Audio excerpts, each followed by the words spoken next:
Relay दीजिए ना भैया, भोकल एकदम सादा हो जाए। Hello hello hello hello check hello hello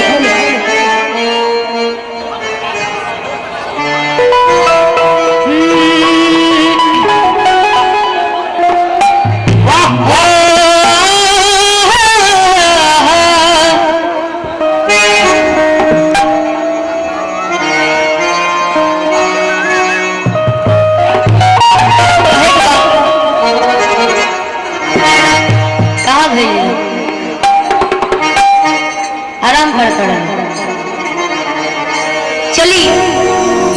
आजकल बड़े लोग गाना तो हल्का मचेले बरोबर सब सुन लो कि हम गुमारे में गलती तो पहले बनी ये बाबा कि हम गुमारे में गलती तो पहले बनी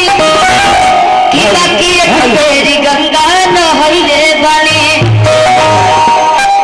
और भी गाना बहुत सारा बात कि छोटी रे छोटी चोटी से चोट लागता बाबा के कौन काम बा खुल है बाद में ये चाचा अब ठीक लागता नु शंकर जी के नाम पर तालिए में के बजाला छोटी के नाम पर नाम पीटत बाबा खुद भइल बानी। मंदिर बा 55 के नकी बजाता जा फल रसदार बड़ुए कि वही तब हरम बाजार बड़ुए कि ताजा ताजा फल रसदार बड़ुए अरे वही तब हरम बाजार बड़ुए कि चल ठेला पवन के लाल अब बीची के हो ठेला पवन के लाल अब बीची के हो कि बोलता भाव तोहरा लीची के हो। सलाउद्दीन भाई कृपया जल्दी लेकर आए। हर ताजा ताजा फल रसदार बड़ुए वही तो गरम बाजार बड़ुए ताजा ताजा फल रसदार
हाथ भी